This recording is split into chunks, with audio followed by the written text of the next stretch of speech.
Selamat malam semuanya, Bapak Ibu Saudara yang sudah hadir di tempat ini. Kita bersama-sama berkumpul untuk kita menaikkan pujian, kita menyembah Tuhan, dan biarlah setiap doa-doa syafaat yang kita naikkan di hadapan Tuhan itu berkenan kepada Tuhan. Mari kita mulai ibadah doa malam pada malam hari ini. Kita naikkan pujian Datang Roh Kudus Kau Rindu.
Tuhan yang bertahta di atas puji-pujian.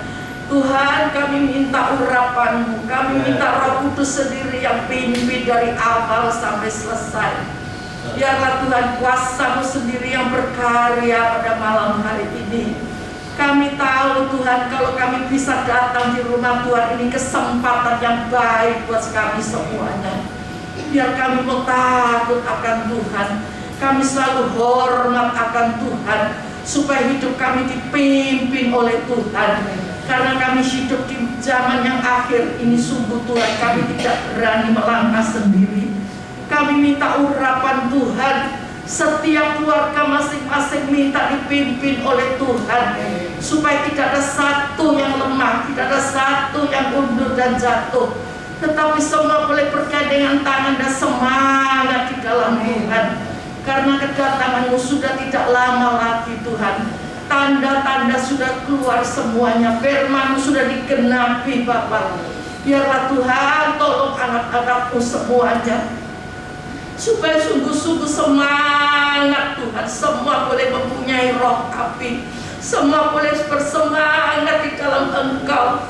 Kami tidak bisa berbuat apa-apa dan kami tidak berhak Tuhan untuk menarik mereka, tetapi kuasa-Mu Roh Kudus sendiri akan berbicara dan urapi, supaya semua boleh sungguh-sungguh takut akan Tuhan.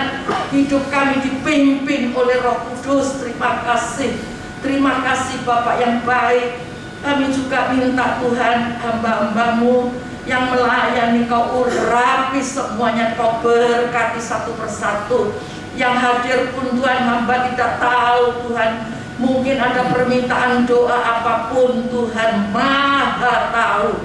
Tuhan, bela yang sakit disembuhkan dalam nama Yesus, yang lemah dikuatkan dalam nama Yesus, yang jalan buntu Tuhan, dalam nama Yesus Tuhan bukakan jalan.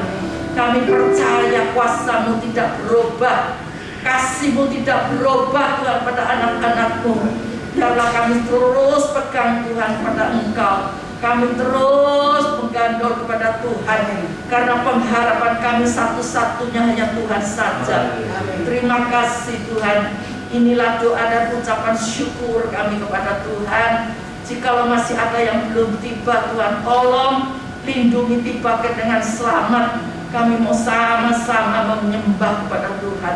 Terima kasih Bapa, terima kasih Tuhan Yesus. Inilah doa dan ucapan syukur kami kepada-Mu, di dalam nama Tuhan Yesus Kristus yang mengasihi Tuhan dan diberkati. Sama-sama katakan amin. Haleluya.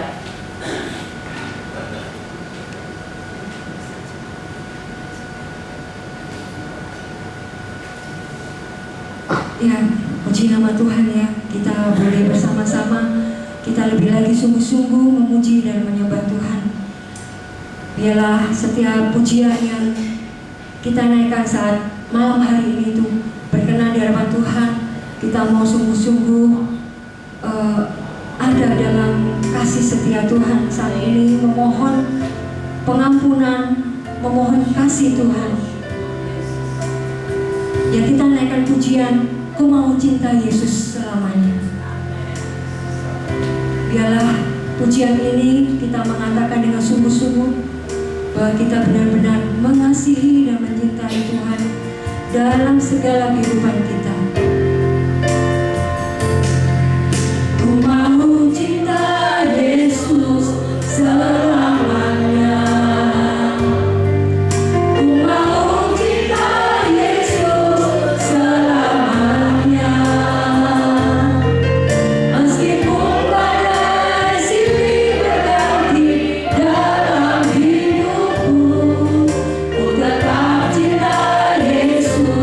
Selamat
nama Yesus.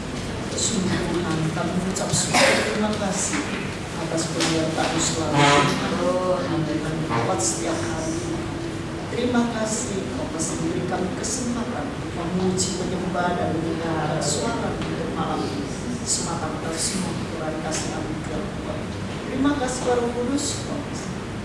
Doa sapa gereja kami di pusat Jalan Tol cabang seluruh Indonesia, pelosok seluruh pedesaan terkecil Kau pilih hamba-Mu agar bangunan mereka supaya tidak boleh apapun yang mereka kerja lakukan setiap hari, setiap menit. Kau sendiri memimpin mereka. Kata-kata hikmat manfaat yang mereka Tuhan, dan mereka tetap dalam visi dan misi yang Kau jiwa belum mengenalkan Kau. Itu bisa banyak jiwa menangkap Tuhan. Terima kasih Bapak juga berkat mata keluarga besar Kau cukupkan setiap hari kebutuhan anak juga bisa Tuhan. Tua RT dia akan masih bersama stafnya. Roh juga berikan Kau katakan Kau hikmat lalu bijaksana apa yang program rencana usaha sesuai dengan Kau. Terima kasih Bapak, cukupkan setiap hari kebutuhan dan usaha.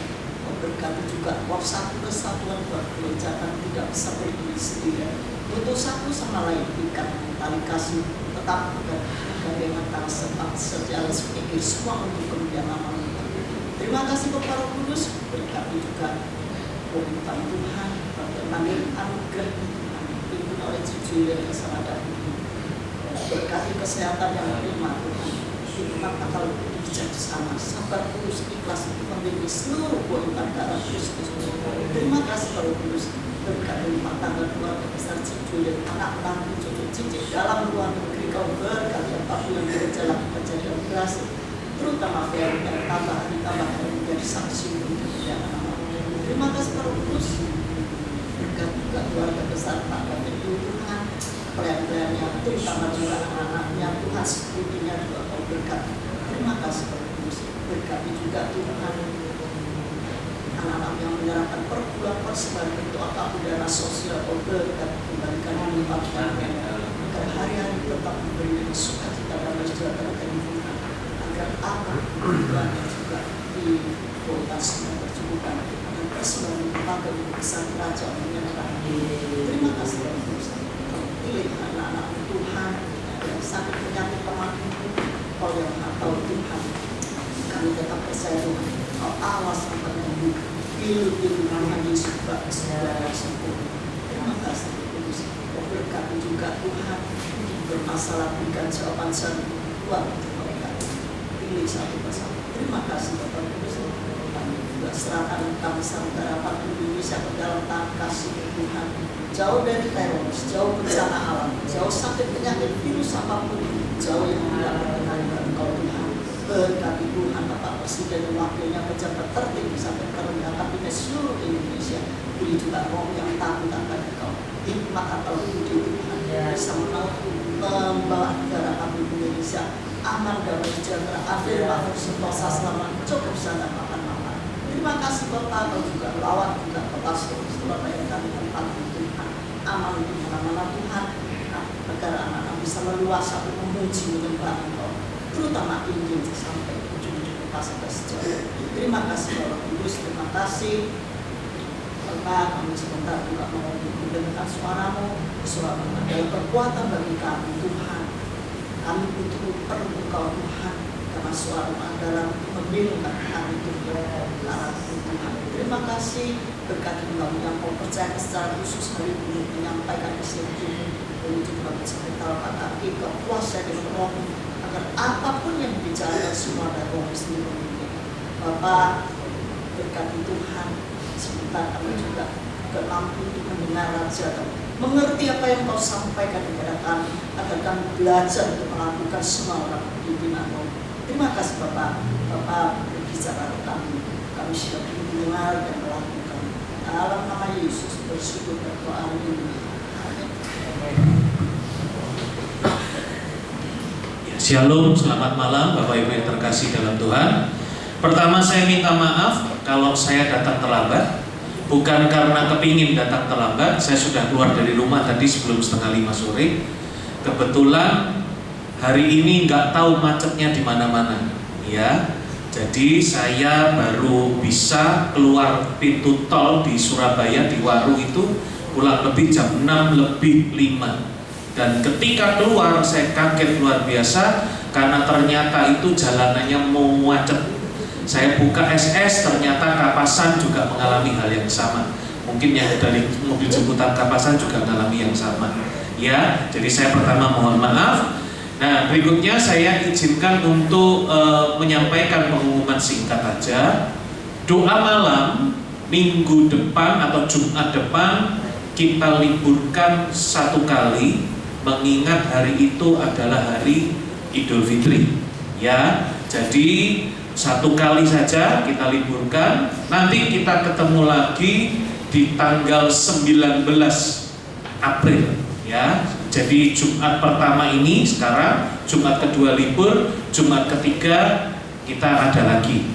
Kemudian libur juga akan dijalankan oleh Family Cell Group yang ibadahnya online setiap hari Selasa jam 7 malam, juga diliburkan 1 kali saja. Ya, nanti akan dimulai lagi di Selasa ketiga, Selasa keempat nanti kita akan kumpul sama-sama untuk mengadakan family cell atau komsel gabungan. Tapi ibadah hari Minggu tidak libur. Walaupun ada Idul Fitri, walaupun ada acara yang lain, tetap ibadah hari Minggu tidak diliburkan. Puji Tuhan, kita akan sama-sama membaca kebenaran firman Tuhan. Malam hari ini saya ingin mengajak untuk membaca agak panjang sedikit supaya semua tahu ceritanya, supaya ketika nanti kita masuk dalam pembahasannya tidak ada yang bingung ini janjiannya apa. Ya, Injil Matius pasal yang ke-27, kita mulai baca ayat yang ke-11 sampai ayat yang ke-26. Injil Matius pasalnya yang ke-27, kita mulai baca ayat yang ke-11 sampai ayat 26.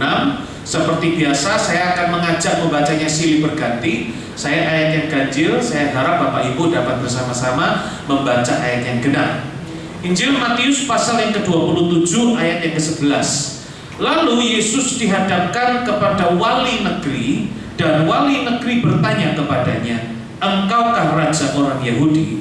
Jawab Yesus, "Engkau sendiri yang mengatakannya."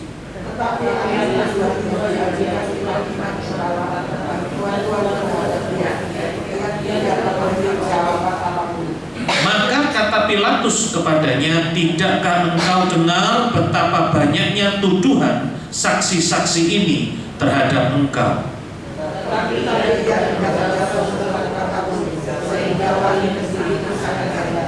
Telah menjadi kebiasaan bagi wali negeri untuk membebaskan satu orang hukuman pada tiap-tiap hari raya itu atas pilihan orang banyak.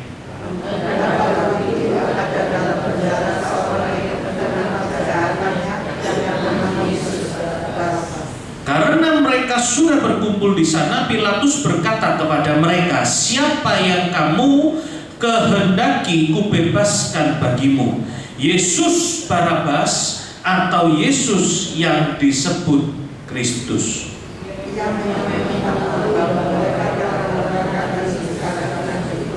Ketika Pilatus sedang duduk di kursi pengadilan, istrinya mengirim pesan kepadanya, "Jangan engkau mencampuri perkara orang benar itu, sebab karena dia aku sangat menderita dalam mimpi tadi malam."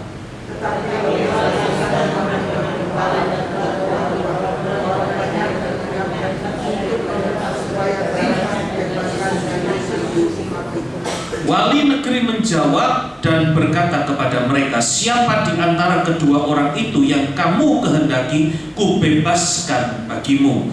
Kata mereka, "Barabas."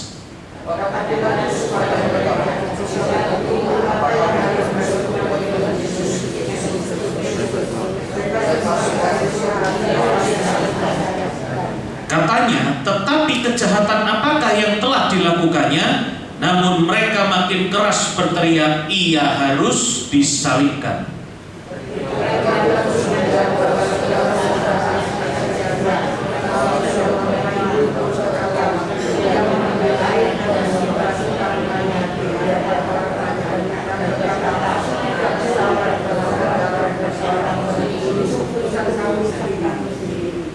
seluruh rakyat itu menjawab, biarlah darahnya ditanggungkan atas kami dan atas anak-anak kami.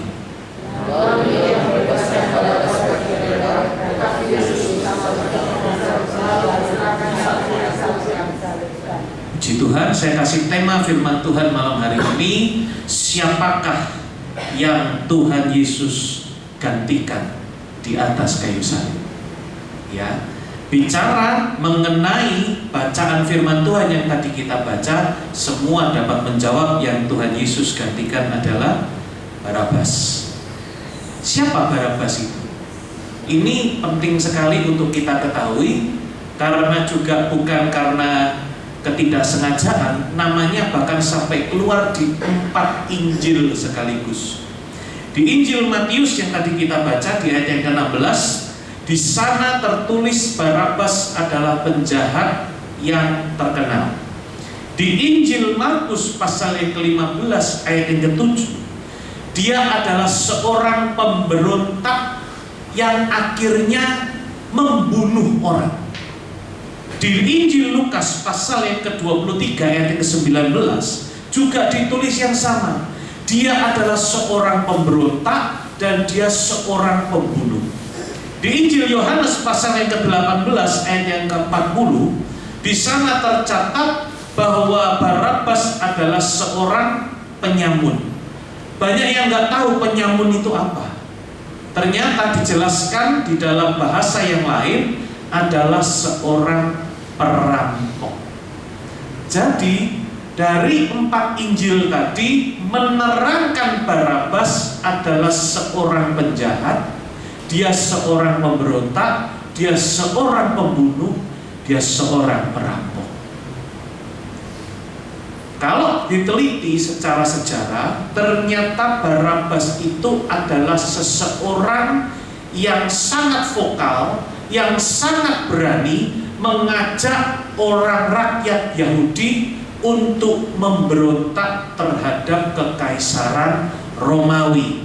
Itu kenapa dia dicatat sebagai seorang pemberontak, karena dia ingin bangsa Yahudi bebas merdeka dari penjajahan kerajaan Romawi. Apa yang dilakukan? Barabas memperjuangkan segala macam untuk memerdekakan bangsa Yahudi dari kerajaan Romawi dengan cara membunuh. Sedangkan yang Tuhan Yesus lakukan adalah ia dibunuh, dihukum demi memerdekakan seluruh umat manusia. Seringkali hal ini terlewat dari pembahasan yang ada pada waktu peringatan Paskah kemarin. Bicara mengenai Barabas, sesungguhnya ini bukan hanya bicara apa yang tercatat di Alkitab yang sudah dilakukan oleh seseorang 2000 tahun yang lalu. Sesungguhnya ketika kita bicara Barabas, yang kita harus perhatikan adalah Barabas itu bicara mengenai kita. Mau itu kemarin, mau itu 100 tahun yang lalu, mau 100 tahun ke depan, bicara Barabas adalah bicara mengenai karakter manusia. Seringkali kita memperjuangkan sesuatu dengan cara kita, sampai kita tidak sadar kalau akhirnya kita malah melakukan kejahatan. Kita bahkan mungkin melakukan pembunuhan. Bapak Ibu, membunuh itu bukan hanya mencurahkan darah seseorang, Bapak Ibu. Memfitnah seseorang itu sesungguhnya juga sama dengan membunuh. Karena yang dibunuh bukan nyawanya, tetapi karakter orang tersebut. Nama orang tersebut engkau jatuhkan. Itu sama dengan membunuh. Jadi kalau bicara mengenai Barabas, itu bicara mengenai manusia, gambaran mengenai kita semua. Tuhan Yesus menyerahkan nyawanya untuk memberi kemerdekaan, untuk memerdekakan umat manusia dari yang namanya kerajaan maut. Karena apa? Upah dosa adalah maut. Roma 6 ayat 23, upah dosa ialah maut, tetapi kasih karunia Allah ialah hidup yang kekal dalam Kristus Yesus Tuhan kita. Itu yang Tuhan gantikan di atas kayu salib. Jadi ketika orang-orang itu bertanya, ditanyai sama Pilatus, siapa yang harus dibebaskan? Karena sudah menjadi sebuah tradisi, sebuah kebiasaan di sana, bahwa pada hari raya seseorang bisa dibebaskan dari hukuman. Dan pada waktu itu Pilatus menanyakan kepada orang banyak, siapa yang harus dibebaskan. Ada yang memperhatikan tadi di ayat yang ke-17, Pilatus berkata, Yesus Barabas atau Yesus yang disebut Kristus. Apa kata orang-orang jawabnya? Barabas.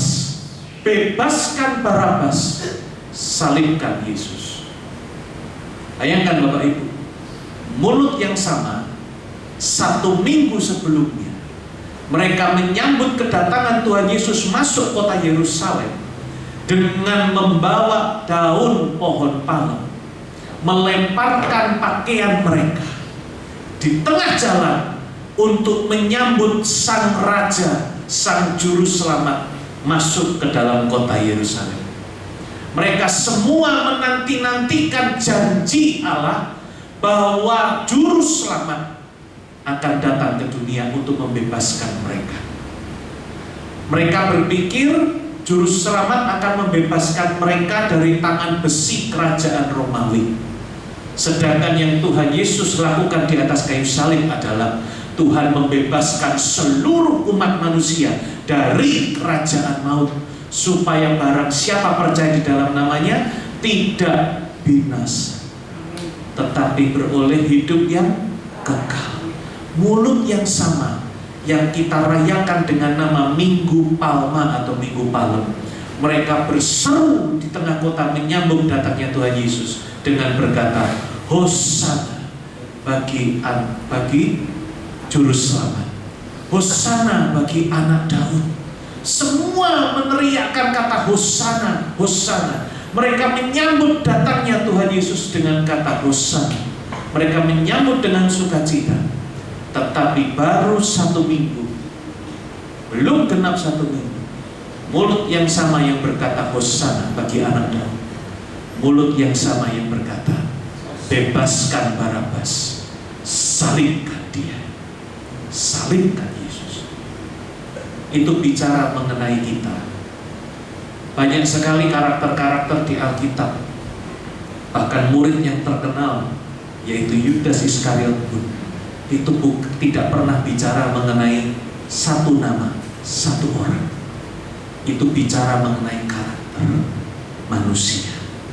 Itu bicara mengenai sifat yang ada di dalam hidup kita. Kalau kita pelajari dengan baik-baik setiap nama di sana, kenapa nama itu harus tercatat? Berarti itu ada maknanya yang dalam, yang dapat kita pelajari, supaya jangan sampai suatu saat kita ditemukan kitalah yang disebut dengan Yesus Barabas itu. Jangan sampai kita karena cinta akan uang, kita juga disebut sebagai Yudas Iskariot. Tuhan mati di atas kayu salib menggantikan dosa kita. Karena sesungguhnya dengan dia naik ke atas kayu salib, bukankah kita semua yang dibebaskan seperti Barabas?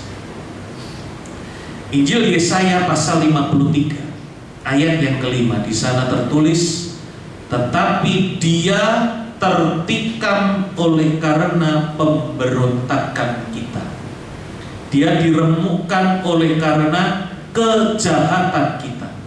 Ganjaran yang mendatangkan keselamatan bagi kita ditimpakan kepadanya, dan oleh bilur-bilurnya kita menjadi semua. Jadi Tuhan mati di atas kayu salib itu oleh karena segala kesalahan kita, oleh segala kejahatan kita. Maka Dia yang harus naik ke atas kayu salib. Kalau kita mau pelajari lebih lanjut Bapak Ibu, kita akan tercengang lagi dengan nama yang tertulis, yaitu Barabas. Tidak juga kebetulan kalau nama itu tercatat Barabas. Nama Barabas itu terdiri dari dua kata. Yang pertama adalah kata bar, yang artinya adalah anak dari. Ya, kalau zaman sekarang itu namanya bin. Ya, jadi setiap orang dipanggil sesuai dengan nama orang tuanya. Maka di Alkitab kita akan ketemu dengan nama Bartimeus. Maka tercatat Bartimeus anak Timeus. Itu yang pertama, arti kata bar adalah anak dari. Tetapi yang menarik adalah kata kedua setelah bar adalah kata Aba. Tahu arti kata Aba artinya apa? Bapa. Maka kita semua memanggil Bapa di sorga, ya Aba, ya Bapa. Jadi arti nama Barabas itu sebetulnya adalah anak Bapa. Dan dari kitab Yohanes 2 Yohanes pasal yang pertama ayat yang ketiga, di sana tertulis kasih karunia, rahmat dan damai sejahtera dari Allah Bapa dan dari Yesus Kristus anak Bapa akan menyertai kita dalam kebenaran dan kasih. Tuhan Yesus juga tercatat sebagai anak Bapa. Barabas tercatat sebagai anak Bapa. Perbedaannya adalah Barabas adalah anak Bapa yang dibebaskan dari segala kesalahannya, dari segala kejahatannya. Padahal dia memilih untuk dengan kesadarannya melakukan semuanya itu. Sedangkan Yesus Kristus yang juga adalah anak Bapa, tanpa perbantahan apapun, dia menyerahkan hidupnya untuk menggenapi seluruh kehendak Bapaknya. Bukankah ketika manusia pertama kali jatuh dalam dosa, Tuhan sudah menyediakan semuanya, tidak ada satupun yang kekurangan? Mereka tidak perlu mikir besok kerja apa, besok makan apa, besok tanam apa. Semua sudah tersedia. Karena Taman Eden itu bicara kasih karunia Allah yang luar biasa. Penyerdiaan, penyertaan, perlindungan, semuanya sudah disediakan oleh Tuhan. Yang harus dilakukan oleh manusia adalah taat kehendak Bapa. Bapak Ibu, kalau kita mau lebih jelas mengenai penciptaan, segala sesuatu diciptakan oleh firman. Segala sesuatu diciptakan oleh firman. Jadilah pagi, jadilah petang, Allah hanya berfirman. Jadilah matahari, jadilah bulan, jadilah bintang, Allah berfirman. Mengenai manusia, kenapa manusia disebut sebagai ciptaan yang istimewa? Karena Tuhan tidak pernah berfirman kepada debu dan tanah, jadilah manusia. Tidak pernah. Yang Tuhan lakukan, manusia diciptakan oleh firman. Dari mana kita bisa tahu? Karena ketika manusia hendak diciptakan, bukankah Allah itu berbicara dalam ketritunggalannya? Marilah kita menjadikan manusia segambar dan serupa dengan kita. Manusia sesungguhnya diciptakan dari firman, kemudian dibentuklah oleh tangan Allah dari debu dan tanah, dan ketika dihembuskan oleh rohnya, maka manusia itu menjadi barang yang hidup. Itulah bedanya. Kenapa Yesus harus digantikan oleh Barabas? Karena Allah menjalankan keadilannya. Karena salah satu sifat Allah adalah maha adil. Jadi kalau Allah tidak adil dalam keputusannya sendiri, ya tidak dapat disebut sebagai Allah yang maha adil. Allah tidak dapat menghapus dosa yang sudah dilakukan oleh manusia dengan mengatakan diampuni. Tidak bisa. Dosa mengandung konsekuensi, yaitu mati, maut, terpisahnya hubungan dan jarak antara Allah dengan ciptaannya yang sempurna. Sedangkan dulu manusia itu betul-betul di Taman Eden itu adalah anak-anak Allah yang setiap hari dipelihara, dicukupkan, dilindungi, dijagai oleh tangan Allah sendiri. Tetapi karena kehendak bebasnya, maka dia memilih untuk tidak mentaati perintah Allah. Semua di taman ini boleh dimakan buahnya. Satu saja yang tidak boleh, pohon yang ada di tengah-tengah taman. Jangan engkau ambil buahnya dan jangan kamu makan. Itu hanya tuh Allah hanya ingin kita sebagai ciptaan yang paling tinggi yang diberi kehendak bebas, itu setiap hari hidupnya taat kepada kehendak Allah. Ketika manusia jatuh dalam dosa, terbuang dari Taman Eden, terputus semuanya itu, pemeliharaan Allah tidak lagi menyertai manusia setiap hari. Maka kita sampai hari ini masih bingung, besok harus makan apa, besok kerja apa, segala sesuatu termasuk sakit penyakit. Karena di dalam Taman Eden saya tidak pernah menemukan satu ayat yang tertulis tiba-tiba pagi itu ada sumber. Tidak ada, Bapak Ibu. Tidak ada. Tiba-tiba pagi itu hawa flu dan batuk. Tidak ada.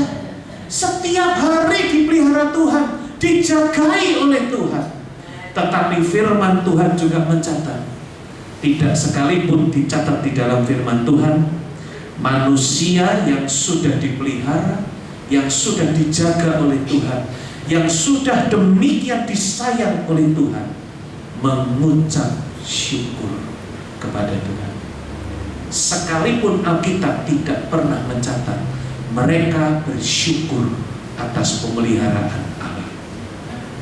Maka ketika satu suara yang lain mengatakan, enggak, keliru omongan itu, dengan makan buah itu kamu akan menjadi sama dengan Allah. Sebetulnya bukan masalah makan buah itu, Bapak Ibu. Manusia itu diciptakan sudah hakikatnya sama dengan Allah. Tapi karena tidak taat, maka sudah terpisah dengan Allah. Karena apa? Karena kekudusan tidak dapat bercampur dengan pelanggaran. Bapak Ibu kalau melihat di kitab Kejadian pasal yang pertama, ya, satu pasal penuh, ketika Tuhan menjadikan seluruh dunia, yang tercatat di Alkitab adalah jadilah pagi dan jadilah petang. Itulah hari yang pertama. Hari yang kedua tercatat lagi, jadilah pagi, jadilah petang. Itu hari kedua. Terus terulang sampai hari ke-6. Padahal setiap hari Tuhan menciptakan segala dengan detail. Tetapi yang tercatat di dalam Alkitab, jadilah pagi dan jadilah petang. Sebelum Tuhan berfirman, bumi ini dalam keadaan, dunia ini dalam keadaan gelap. Roh Allah melayang-layang di atas. Jadi kegelapan itu sudah ada. Maka Tuhan ciptakan jadilah terang. Itu adalah hari pertama. Kenapa? Karena tidak adanya terang, tidak ada pengharapan, tidak ada terang, tidak ada kebenaran di atas seluruh dunia ini. Itu juga sama kalau kita melihat prosesi ketika Tuhan naik ke atas kayu salib. Dari jam 12 siang ketika dia di atas kayu salib, sampai dia berkata, Eli, Eli lama sabachthani, sebelum ia menyerahkan nyawanya, seluruh daratan dalam keadaan gelap. Kenapa? Karena pada saat itulah harapan seluruh umat manusia itu gelap total. Karena apa? Sang penebus juru selamat dunia sedang menanggung dosa semua umat manusia di atas kayu salib. Kenapa Tuhan sampai harus berkata Eli, Eli lama sabachthani? Karena pada waktu itulah dia merasakan begitu jauhnya dari Allah. Bukan karena dosanya, tetapi karena ia sedang menanggung kesalahan umat manusia. Apapun nama dosanya, apapun nama pelanggarannya, itu yang Tuhan sedang tanggung ketika dia di atas kayu salib. Maka bumi dalam keadaan gelap gulita, karena pada waktu itulah pengharapan itu tidak ada. Makanya kegelapan menguasai. Bapak Ibu tahu kalau kita menerima apa janji firman Tuhan, dan firman itu tinggal di dalam hati dan pikiran kita, niscaya hidup kita akan hidup di dalam terang. Amin. Karena Tuhan berkata, akulah terang dunia. Barang siapa tidak menerima aku, ia tinggal di dalam kegelapan. Ya. Jadi di saat itulah kita bisa mengerti kenapa kegelapan melanda seluruh daratan di sana. Itu adalah kegelapan yang paling gelap yang tercatat di dalam sejarah umat manusia. Karena kegelapan yang lain itu tidak dapat menyamainya. Karena pengharapan itu pada saat itu 3 jam itu tidak ada. Dia sedang menanggung dosa umat manusia. Dan ketika itulah diakhiri ketika dia menyerahkan nyawanya. Bapa, ke dalam tanganmu kuserahkan nyawa. Tirai bait suci Allah itu terbelah 2 dari atas sampai ke bawah, sehingga tidak ada lagi korban yang harus dibawa untuk dipersembahkan di hadapan Allah. Karena dengan kematiannya di atas kayu salib, ia sudah menjadi korban yang tidak bercacat. Ia adalah korban yang sempurna, sehingga setiap manusia dapat datang kepada Bapa di surga, menghadap kepada Allah face to face, muka dengan muka, ketika kita datang di dalam nama Tuhan Yesus. Sesungguhnya, bukankah ini juga yang sudah dikatakan oleh malaikat kepada Yusuf yang menjadi ayah Tuhan Yesus ketika ia hendak menceraikan Maria, ibunya? Malaikat itu berkata di Matius 1 ayat 21, karena ia akan melahirkan anak laki-laki, dan engkau akan menamakan dia Yesus, karena dialah yang akan menyelamatkan umatnya dari dosa kita. Kembali kepada topik yang kita tadi bahas, Yesus Barabas itu bicara mengenai kita sendiri. Kita yang sudah jatuh dalam dosa, baik itu dosa turunan maupun dosa yang kita perbuat sendiri. Jangan ada di sini yang mengatakan selama hidup saya selalu jadi orang baik, Pak. Jangan ngomong soal itu sama saya. Saya nggak pernah melakukan dosa. Koreksi diri Bapak Ibu. Sebaik-baiknya orang, tidak ada satu orang pun di dunia ini yang bebas dari namanya dosa. Ya, jangan ngomong kan saya nggak berbunuh, kan saya nggak membunuh orang, kan saya nggak berbuat zina. Ya, hukum Taurat mencatat dari perkara yang paling sederhana, jangan mengingini milik sesama. Nggak pernah seumur hidup kita kepingin punyanya orang. Anak kecil itu loh di rumah belum kenal sekolah, belum kenal apa-apa. Satu anak dikasih mainan, satu anak pasti royok. Kenapa? Karena pengen juga. Itu juga sudah namanya dosa.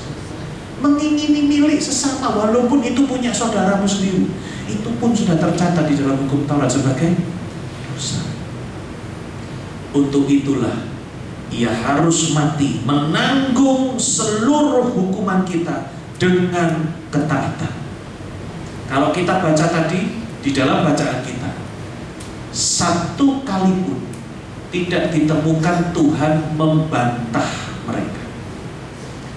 Bahkan ketika Tuhan ditanya, Tuhan berkata, engkau sendiri yang mengatakannya. Terhadap tuduhan-tuduhan apapun, ia tidak melawan dan ia juga tidak membantai. Nah, bukankah seringkali kita disakiti sedikit, ruasannya sudah butuh umum gitu ya, butuh ngelawan ya kan? Loh, bayangkan Bapak Ibu, Tuhan posisi tidak melakukan kesalahan apapun, dia tidak pernah menjawab, dia tidak pernah membantah. Dia taat sampai tugas dari bapaknya itu semua diselesaikan. Karena ia datang ke dunia untuk melakukan pekerjaan dari bapaknya yang ajaib. Tidak ada satu manusia yang tidak jatuh dalam dosa. Maka ia harus lahir ke dunia sebagai korban yang tidak bercatat, sebagai anak Allah yang hidup, mati bagi seluruh dosa manusia, tetapi dibuktikan semua firman-Nya itu terbukti dan benar, ya dan amin, ketika dia bangkit dari kubur. Ketika kubur kosong itu menyatakan tidak ada lagi dia di sini. Untuk apa engkau mencarinya? Yesus sudah bangkit. Ia hidup. Itu yang penting buat kita. Karena terpisahnya manusia dengan Allah, ketika manusia jatuh dalam dosa, itu ada jurang yang terlalu dalam sehingga tidak dapat usaha manusia untuk menjangkau Bapa. Perbuatan baik pun tidak dapat menjadi jalan bagi kita untuk dapat sampai kepada Bapa. Di Perjanjian Lama, usaha manusia untuk mencari kepada Allah itu hanya dapat dilakukan ketika membawa korban. Di Perjanjian Baru, korbannya sudah selalu tersedia. Kita datang kepada Allah dengan membawa iman bahwa dosa kita sudah dikalahkan dengan kematiannya, sudah dihapus oleh darahnya yang mahal. Sehingga dengan kita mengakui Tuhan sebagai satu-satunya Tuhan Juru Selamat hidup kita, kita dapat sampai kepada Allah. Maka tidak salah kan Tuhan katakan, Akulah jalan, kebenaran, dan hidup. Tidak ada seorang pun yang dapat sampai kepada Bapa kalau tidak melalui Aku. Itulah perkataan iman. Dia buktikan semua firman-Nya. Anak manusia akan diserahkan mati, tetapi pada hari yang ketiga ia bangkit, ia hidup. Sekarang kalau kita sudah tahu pelajaran ini, apakah kita akan terus menjadi Yesus Barabas? Apakah kita akan selalu menyerahkan Tuhan dengan mengatakan, selamatkan aku, Dia yang disalibkan? Itu bicara mengenai kita, Bapak Ibu. Setiap kali kita mau melakukan sesuatu yang di luar kebenaran firman, biarlah firman malam hari ini mengingatkan kita semua. Apakah kita mau mencontoh teladan dari Tuhan Yesus yang taat, yang setia, melakukan seluruh kehendak Bapa, bahkan menyerahkan nyawanya bagi seluruh umat manusia? Ia yang tidak berdosa kita jadikan bersama, supaya seluruh kesalahan kita diampuni, supaya seluruh kita yang percaya dalam namanya selamat. Bayangkan Bapak Ibu, hukuman yang kita harusnya terima itu hukuman kekal. Kekal itu berarti tidak ada batas waktu, selama-lamanya.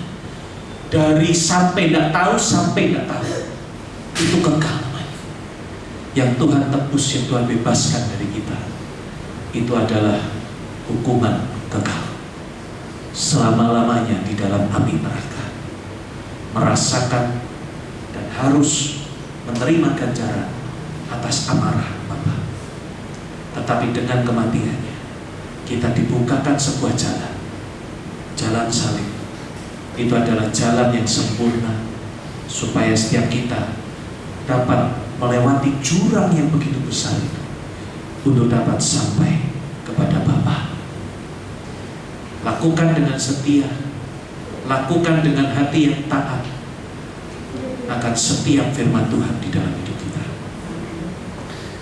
Kita mencontoh teladan Tuhan Yesus, taat, setia sampai akhir. Jangan ada dari antara kita yang karena jabatan, yang karena cuan, yang karena keenaan di dunia ini, kita memilih untuk menyalibkan Tuhan Yesus. Seurusan gereja, urusan Tuhan, engkau disi. Sekarang waktunya saya menikmati apa yang tersedia buat saya. Kita tidak punya kuasa untuk tahu kapan kita dijemput. Banyak yang ngomong, ini saya tua dulu Pak, baru mikir pelayanan. Mumpung masih muda, tak habiskan waktu saya untuk kerja cari uang. Kita tidak tahu Bapak Ibu. Kita tidak pernah dikasih kuasa untuk tahu kita kapan harus pulang, kapan kita dijemput oleh kematian. Dan kita tahu hari-hari ini semakin jelas, tidak perlu nunggu tua untuk bisa mati. Karena hari ini lebih banyak anak muda yang mati daripada orang tua. Pakailah waktu yang berharga ini untuk menjadi pelaku-pelaku firman, mentaati, setia kepada firman Tuhan. Walaupun tantangannya banyak, tapi percayalah, selalu ada kemuliaan di balik penderitaan. Amin. Engkau mungkin hari ini merelakan keenaan yang ditawarkan, tapi engkau memikirkan akan ada mahkota kehidupan ketika nanti aku disambut pulang di rumah Bapa di surga. Amin. Untuk mengakhirinya, saya undang pemain musik. Saya sangat tersentuh dengan lagu yang terakhir tadi. Untuk mengakhiri firman Tuhan, saya ajak sama-sama kita untuk menyanyikan lagu Ku Tetap Setia.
Tuhan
firman-Mu, Tuhan berbicara kepada setiap kami. Biarlah melewati momen Paskah ini, kami tetap boleh mengingat segala pengorbanan-Mu bagi setiap kami. Sesungguhnya bukan karena Engkau menanggung dosa, tapi karena kami yang sudah berdosa. Untuk kamilah Engkau harus disalibkan, mati untuk menebus dosa umat manusia. Dan salib-Mu menjadi jalan yang sempurna, supaya setiap kami yang sudah berdosa dapat sampai kepada Bapa.